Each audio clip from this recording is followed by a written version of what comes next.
For 17 years, an unseen enemy held America hostage. Through carefully crafted packages of destruction, he sowed fear and confusion, attacking universities, airlines, and innocent civilians. He was brilliant, meticulous, and utterly invisible. Before the world knew his name, before the cabin in Montana, the man behind the chaos was just Ted Kaczynski, a child genius, with a mind that would one day turn against the world.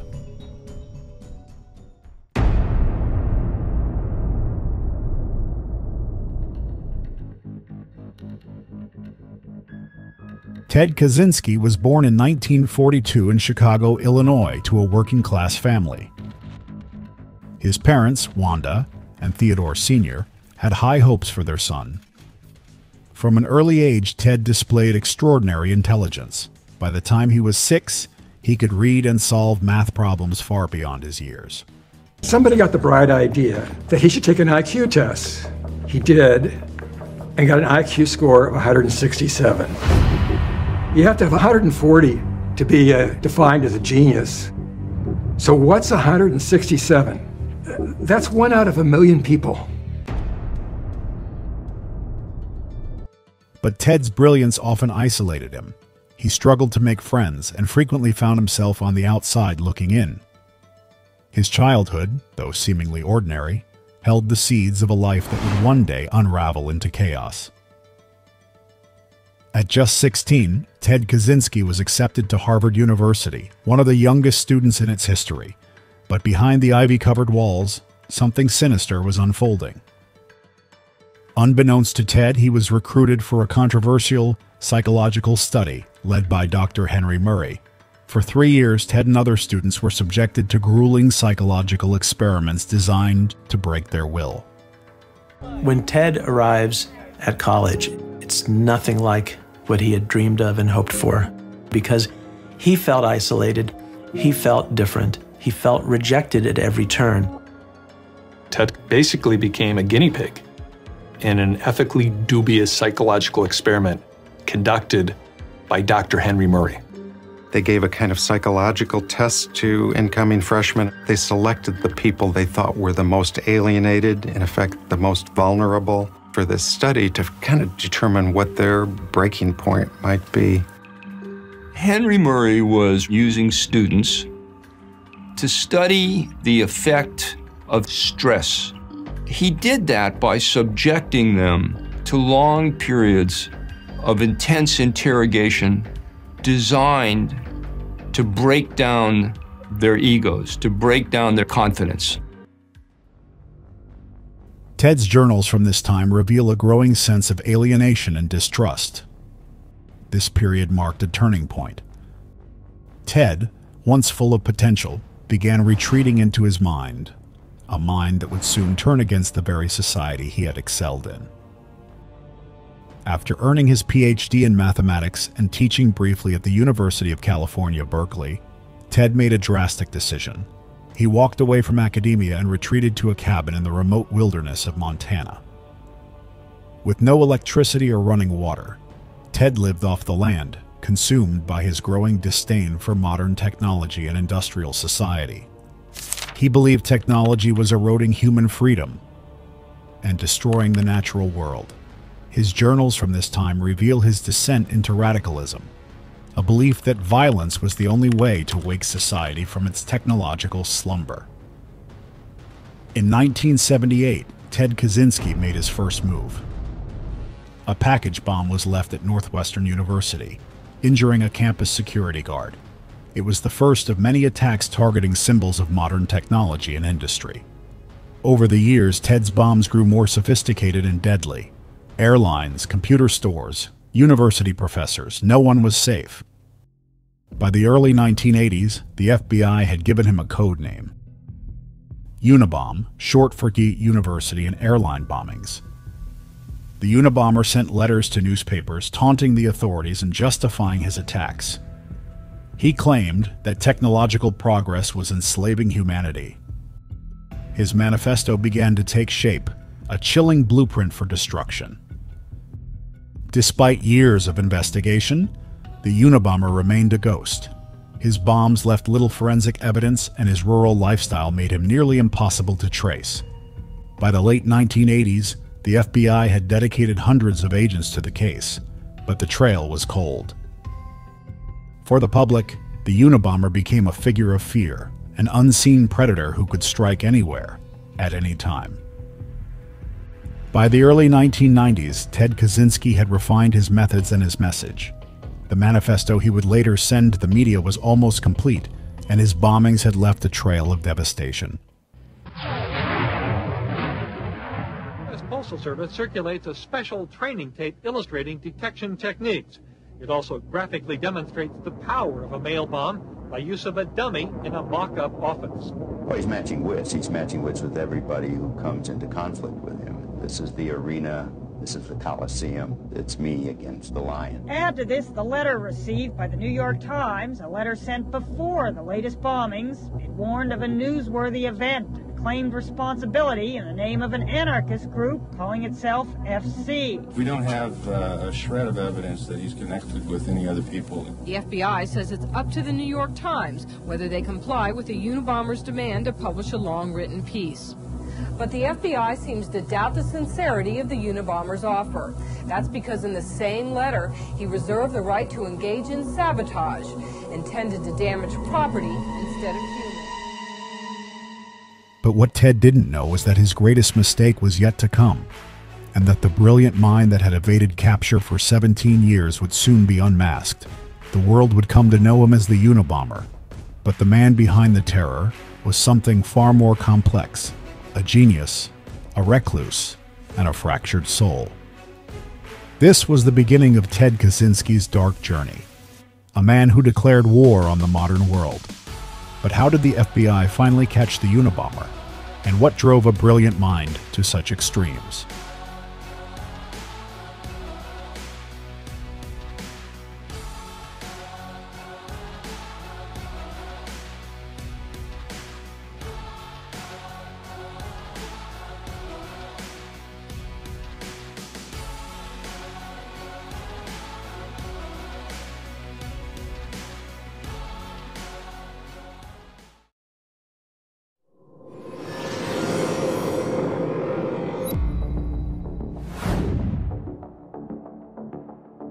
When a package was delivered to a computer store owner, Gary Wright. On February 20th, 1987, the authorities were finally given some sort of lead. An eyewitness provided a rough description of what the attacker might have looked like. Investigators were given the description of the possible perpetrator with a hooded sweatshirt and sunglasses. Although it wasn't much, it would eventually allow the investigators to start somewhere. But the attacks from the Unabomber had gone quiet for a while, and they didn't seem to continue for the next several years. David had gotten into a relationship at this point and was planning to get married. But Ted wasn't happy with this and decided to cut off his communications with David. The bombings continued in 1993. The University of California and Yale University were attacked. Another one of the fatal attacks occurred on December 10th, 1994, at an advertising executive, Thomas Mosser's home in North Cadwell, New Jersey. April 24th, 1995. This was the day he had sent his final package bomb. It was delivered to President of the California Forestry Association, Gilbert P. Murray. He was killed in his Sacramento office. Ted Kaczynski was arrested on April 3, 1996, after an intense FBI investigation into the Unabomber case, one of the longest and most expensive manhunts in U.S. history. The break came when Kaczynski's brother, David Kaczynski, and David's wife, Linda Patrick, recognized the writing style in Ted's manifesto, Industrial Society and Its Future, published in 1995 by major newspapers at the FBI's urging.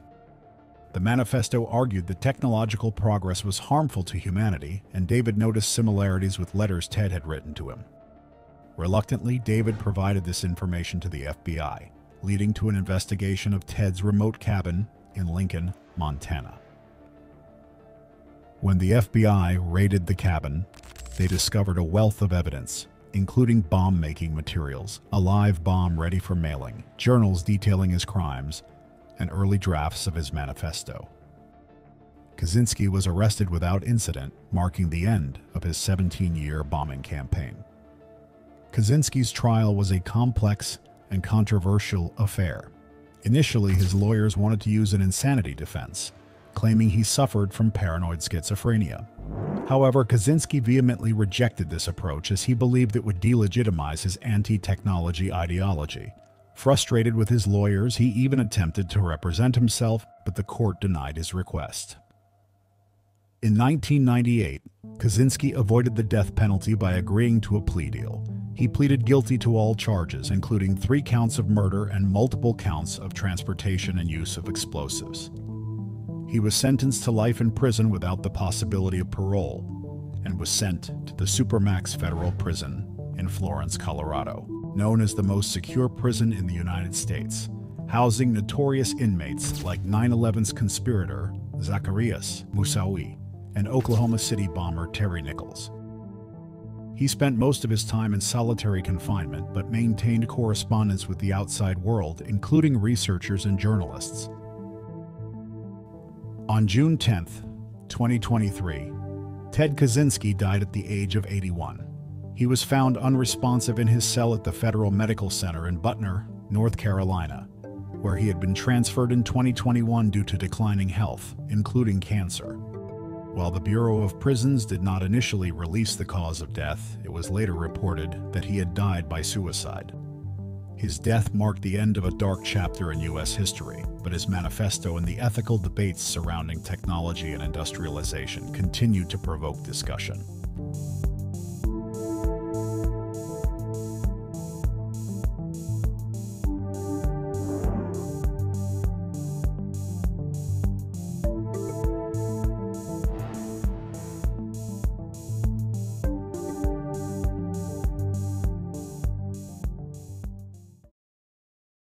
In June 1995, something unusual happened. Packages arrived at the mailrooms of the Washington Post and the New York Times. Inside, there were typewritten copies of a manifesto titled Industrial Society and Its Future. It was a chilling document, and it came with a warning. The anonymous sender, who would later become known as the Unabomber, said he would kill again unless his manifesto was published in full. And so, the stage was set for one of the most fascinating and controversial critiques of modern life ever written. But what is in this 35,000-word manifesto that captured the attention of the media and the world? Is it just the ramblings of a madman, or does it have deeper insights into the problems of our modern society? Now, we're going to dive into the Unabomber's manifesto and explore some of the most powerful ideas it presents. The crisis of modern society. Let's start with the big question. Why does society feel so wrong? Even though we've never had more wealth or technology? We've achieved incredible technological advancements, yet many of us feel more alienated, disconnected, and anxious than ever before. The Unabomber argues that this paradox is the result of something called the power process. Now, this might sound like a fancy term, but it's really simple. The power process is the cycle of setting goals, putting in effort, and achieving those goals. This cycle, he claims, is essential for human well-being. It's what gives us purpose and a sense of control in our lives. But in the modern world, this process has been disrupted. We're living in a society where we don't have to struggle for survival anymore. Technology, automation, and the modern economy have made survival too easy. When society removes the need for struggle, it disrupts the power process. And this is where the Unabomber says the psychological problems of modern life begin. The disconnect. Over-socialization. In modern society, we're not just taught how to survive. We're taught how to fit into a highly regulated system. From the day we're born, we're conditioned to follow a set of rigid social norms. What career to pursue, what opinions to have, how to behave in public. These norms are pushed onto us by the media, by schools, and by our families. But here's the problem. These societal expectations are often disconnected from our real human needs. The Unabomber calls this phenomenon over-socialization. We're so conditioned by societal norms that we lose touch with our own authentic desires and instincts. Instead of choosing goals that truly fulfill us, we chase after goals that society has decided are important. The result? We feel alienated, guilty, and inferior. For example, think about how we're often made to feel guilty for not meeting social expectations, whether that's about gender, race, or environmental activism.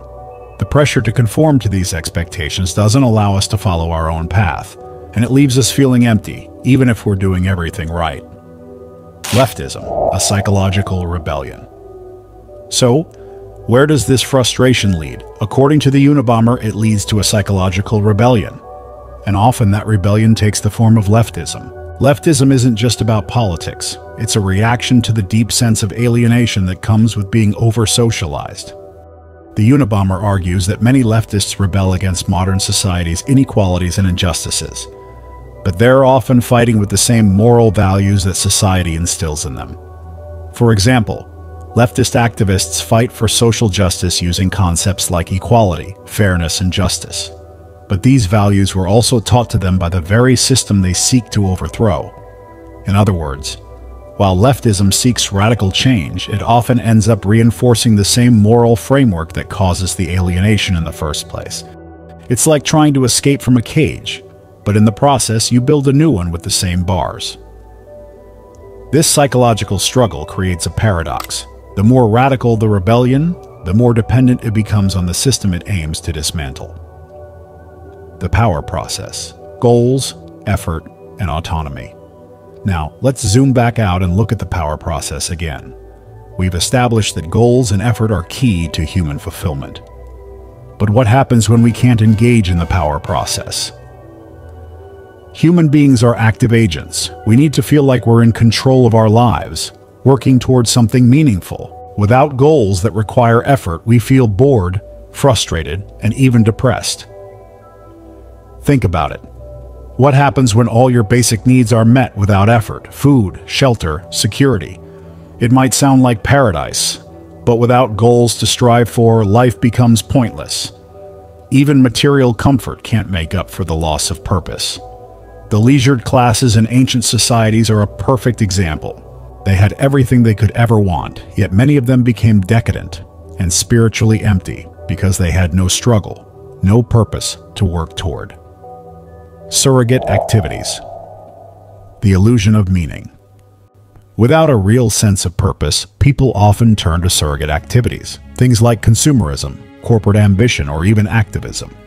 These activities aren't necessary for survival, but they help fill the void. They give us a sense of achievement or fulfillment, but they're not the same as pursuing authentic goals. The problem with surrogate activities is that they don't truly satisfy our deeper human need for autonomy and self-directed success. In the end, they're distractions that keep us from engaging in the real work of building our own meaningful life. The path forward: reclaiming autonomy. The Unabomber offers a radical solution to this crisis. We need to reclaim autonomy. We need to restore the power process by focusing on authentic goals, ones that come from within, not ones that are handed down to us by society. This means living intentionally, making choices that align with our true selves, and rejecting the artificial goals that the system imposes. The solution isn't more technology or social reforms, it's a return to individual sovereignty. It's about rebuilding communities where people can pursue their own goals, engage in meaningful work, and find fulfillment without the pressure of a system that values conformity over creativity. A new model: restoring meaning. This new model doesn't mean rejecting society or progress altogether. Instead, it's about creating a new kind of society, one that allows individuals to reclaim their autonomy and personal agency. It's about fostering communities where people are more in control of their lives, where they can build real connections, pursue goals that matter, and contribute meaningfully to the world around them. A call to action: take control of your life. So, what does this all mean for you, the viewer? How can you reclaim meaning and purpose in your own life? Start by asking yourself, are you living according to your own values? Or are you just following a script written for you by society? Are you pursuing goals that matter to you, or are you distracted by surrogate activities that offer only temporary fulfillment? Taking back control won't be easy. It requires self-reflection, personal courage, and the determination to live authentically. But it's a journey worth taking because in the end, it's not just about surviving, it's about thriving. Final thoughts. A future worth striving for. The crisis of modern society is more than just an intellectual debate. It's something that affects us all. The loss of the power process has left us feeling lost and disconnected. But the good news is, we don't have to accept this reality. By reclaiming the power process, by setting real goals, putting in effort and achieving meaningful success, we can restore purpose to our lives and build a world that values individual autonomy, creativity, and genuine achievement. It's not just a better future, it's a possible future. And that's a future worth striving for.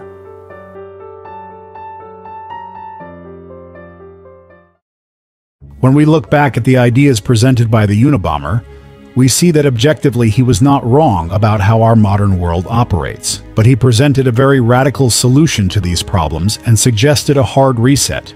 Engaging in actions such as targeting self-proclaimed advocates of the modern world through violence is both unethical and unacceptable.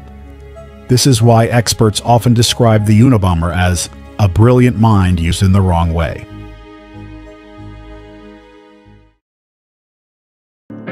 Slow down, my young friend, you think you can touch the sky.